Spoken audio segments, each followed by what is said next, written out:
What's going on, Falcons fans? Hey, JR, we are officially in the week, man. I can't even believe it. We're It's here. like just yesterday, we went to the Senior Bowl, and now we're all of a sudden here in the official week. Thursday night is going down.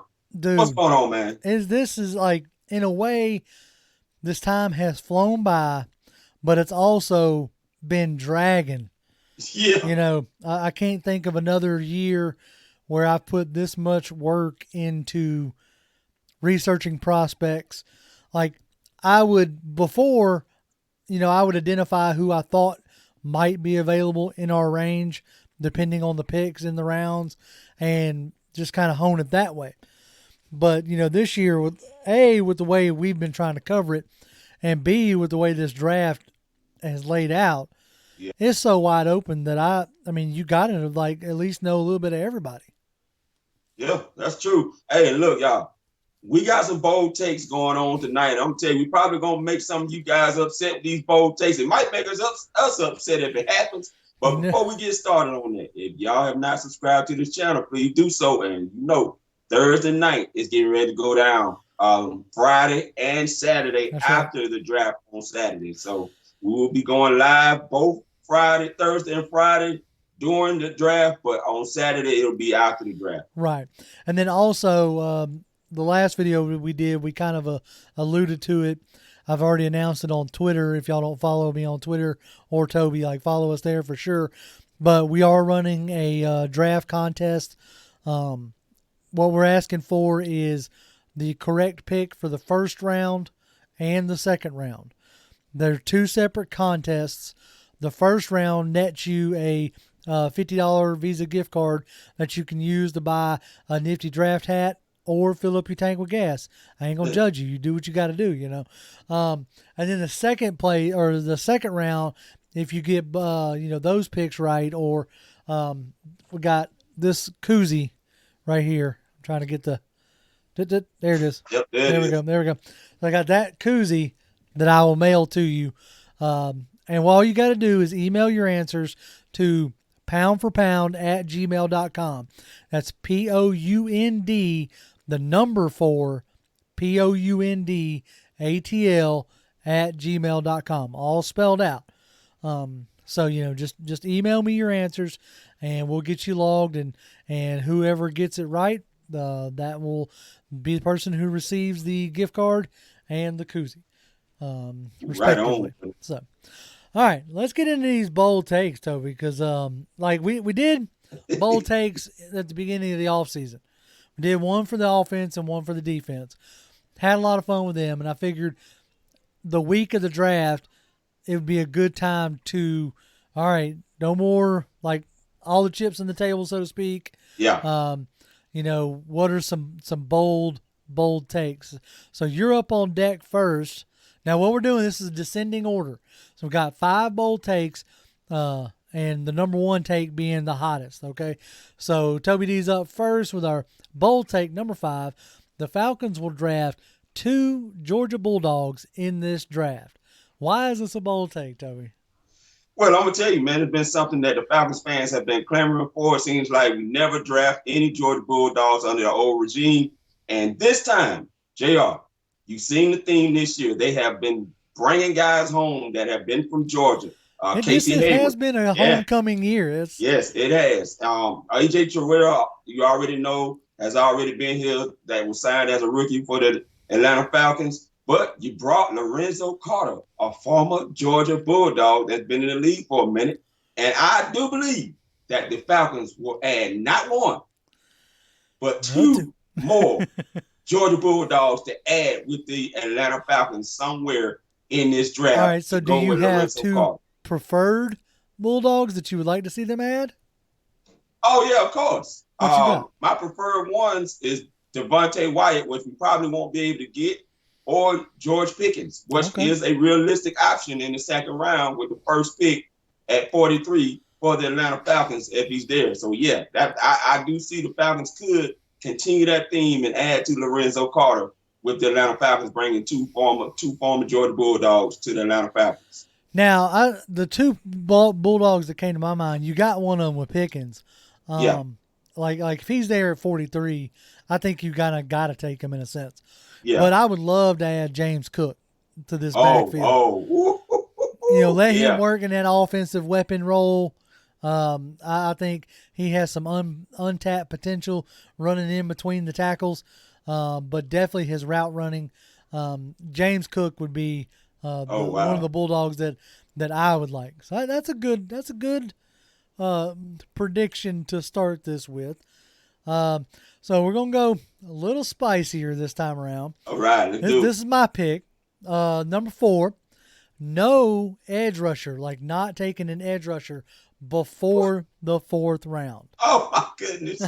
Oh, Look, JR, no. it pained me to even write that, okay? Oh, no. But when I'm getting to look at it, this is a pretty deep draft in the edge rush department.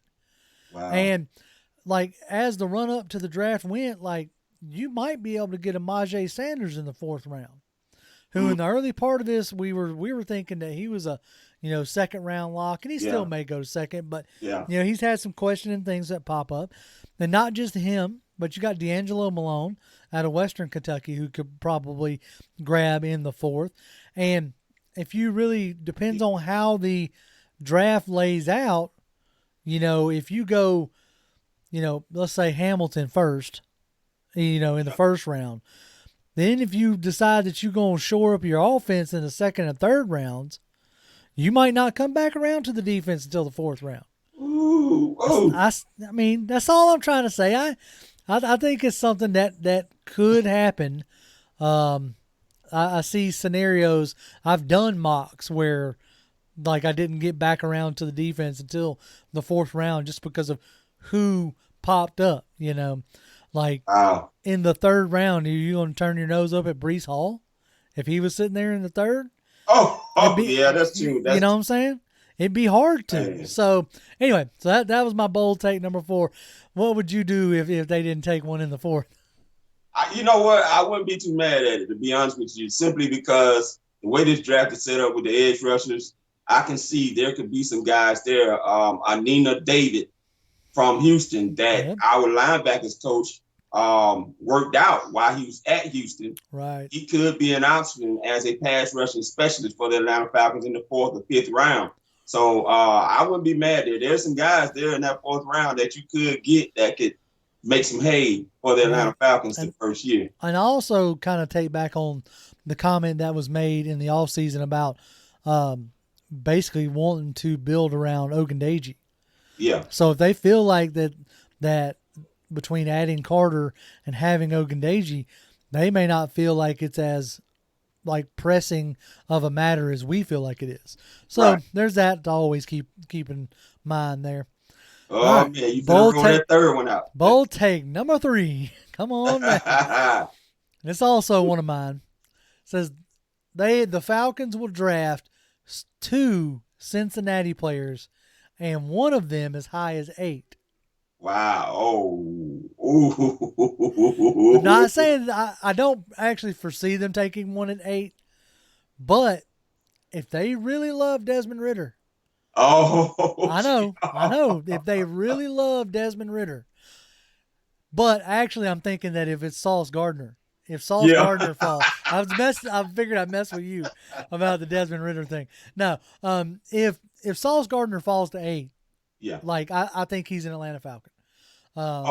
You know, I actually don't think that they would take Ridder at 8, but if Sauce Gardner's there, he is a lock to me at 8, and then in the 3rd round, back into the 2nd, top of the 3rd, if Alec Pierce is there. Oh yeah. Oh okay. Wow. Yeah.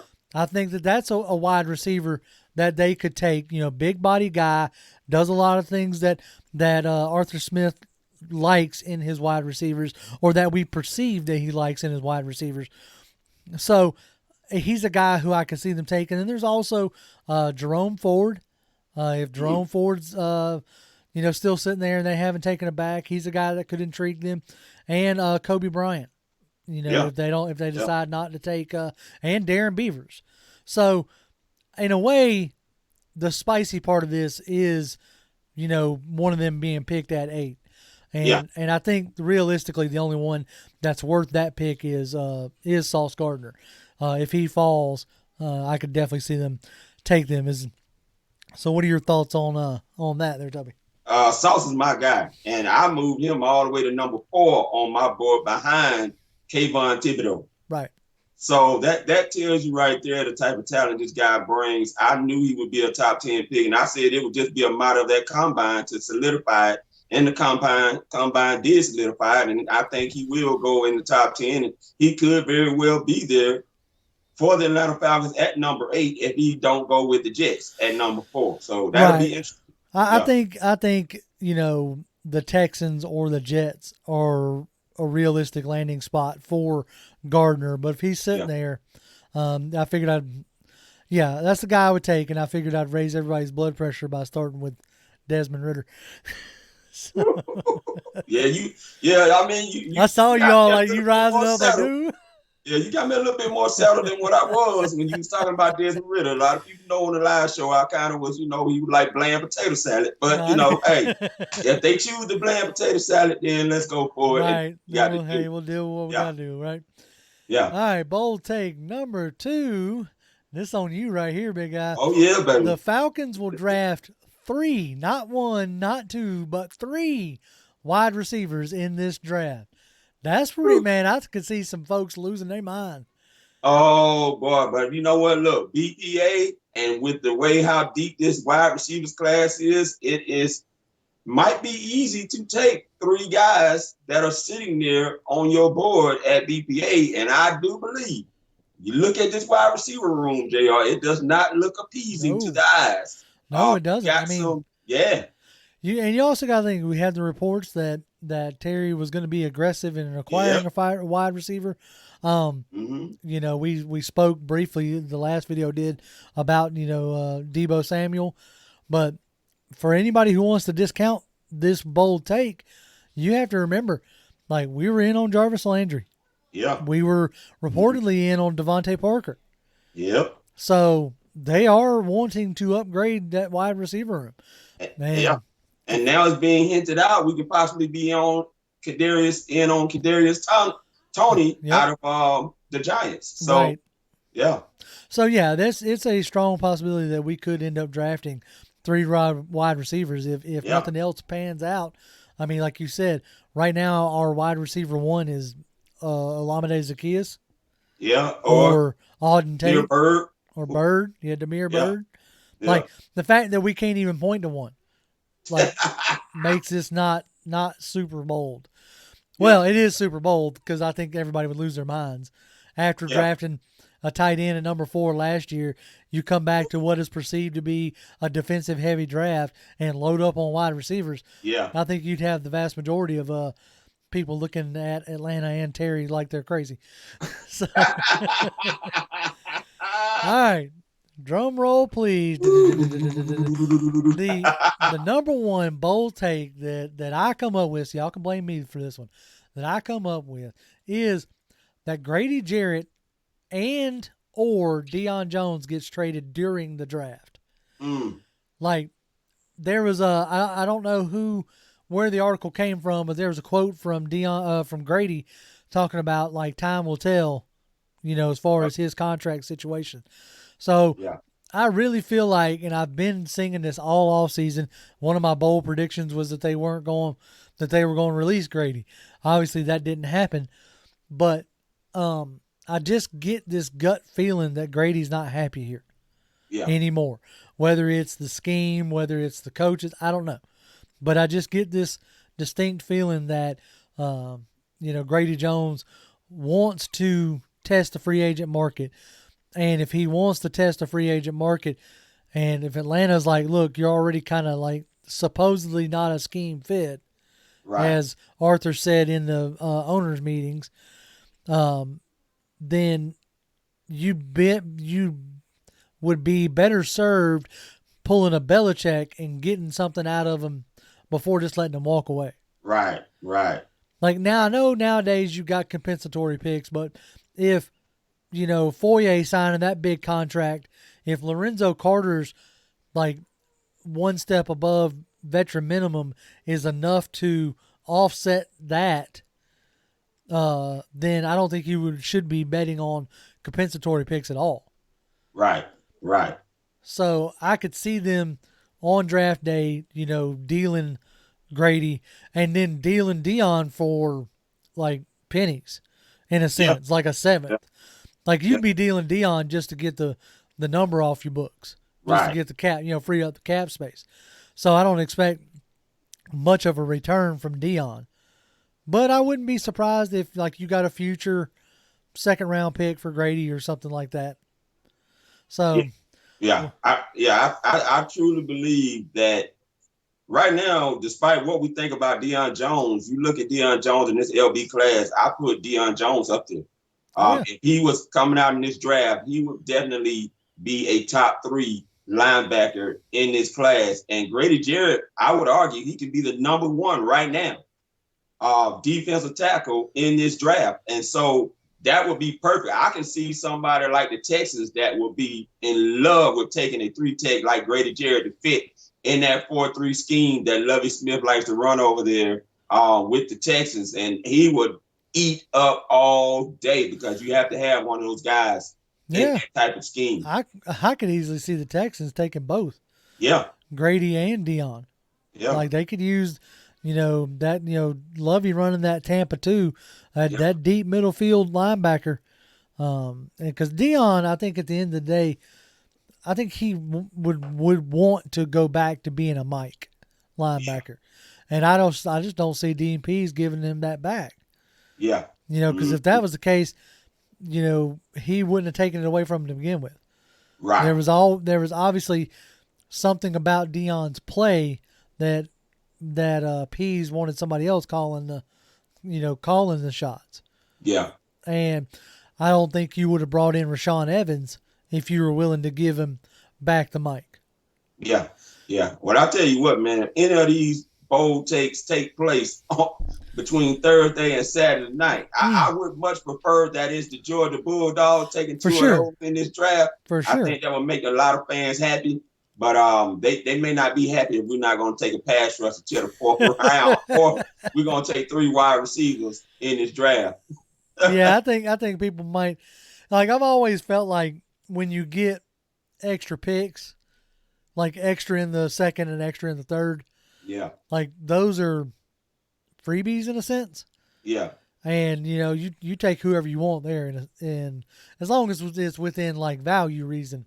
Right. But if they used, their first pick on Garrett Wilson and then decided in the, second to grab Pierce and in the third to grab Calvin Austin, like I'm not going to be upset.